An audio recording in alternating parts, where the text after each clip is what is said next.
Hey guys, welcome back to my channel, and if you're new, welcome too.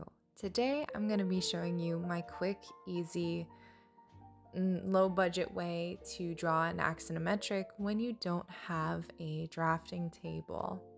I haven't had a drafting table since my freshman year of architecture school, but I recently took a studio at TU Delft that required mostly analog creation, so I thought it would be really nice to draft this axonometric drawing of my building. Now, this is a relatively complex drawing. There are a lot of curves, so I thought it would be interesting to demonstrate this complex form in an axonometric style. The main difference you have between a perspective and an axonometric is that with perspective, you have a vanishing point. So your lines are going to be angled towards that vanishing point to give you the proper perspective. But an axonometric or an isometric is a skewed perspective. It can be from an elevation, it can be from a plan, and it's a distorted view that doesn't happen in real life. So it's a way of showing a 3D in a way that's super measured and super proportional, but ends up looking a bit funky. So you've got a cube here in an axonometric style. From what you can see is that we have three distinct line weights here. When I say line weights, what I'm referring to is the thickness of the line. This essentially helps us read the drawing, see what's in the front, see what's in the back, and see what kind of dissolves. So the thickest line goes around the geometry typically, and then a second thickness, your second most thickness, details the lines that we see. You can have a lighter line or a dashed line detailing the things that we cannot see. So the inside of the cube, for example, or the construction lines used to create this.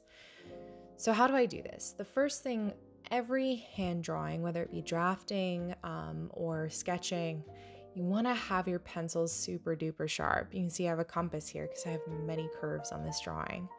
So you sharpen your pencils, get them all ready, take your sheet of paper. I've taped two together here. And what I'm going to do is I'm actually just going to rotate it on the board at a approximately 45-degree angle. That's because I didn't have any drawing tools like triangles or a drafting table.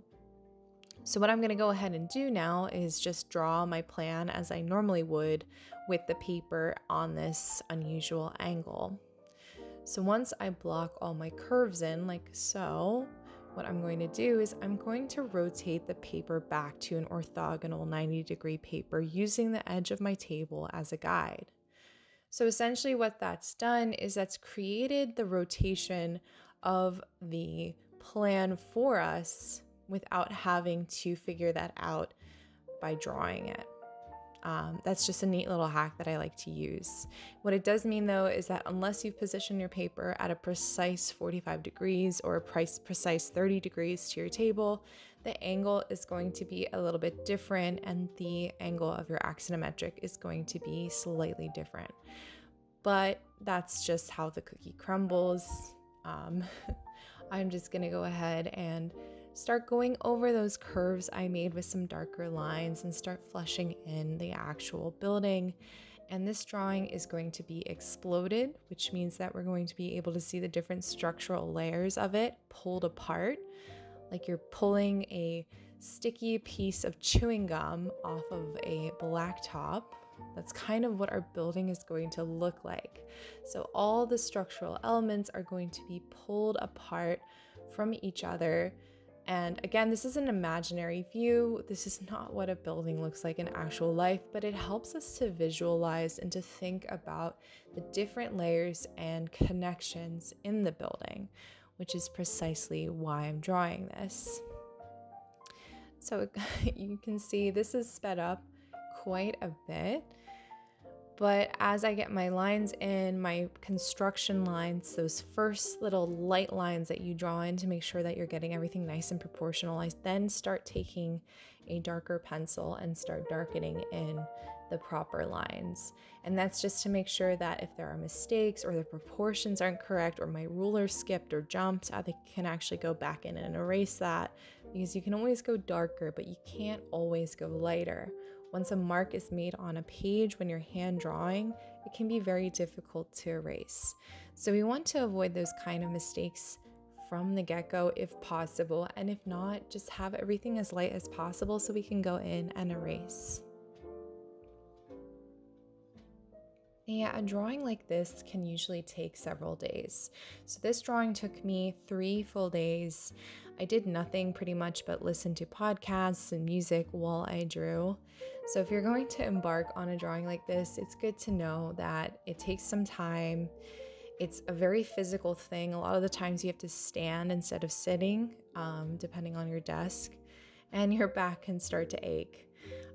But I think it's worth it, because when you see the final result, you feel really proud of yourself, and it's really stunning in a way that computer drawings, I seem to struggle to achieve the same effect with them. So this is what it looks like completed. It ended up being 4 full A3 sized pages. What I did, I cheated a little bit. I smooshed the roof of my building a bit lower on the exploded, and that was to partially hide the structure so I didn't have to draw all of that. And here's what it looks like it's scanned. There you have it. That is my quick, dirty, easy guide to drawing an axonometric. Of course, I say easy, it does take a lot of time, but it really is worth it.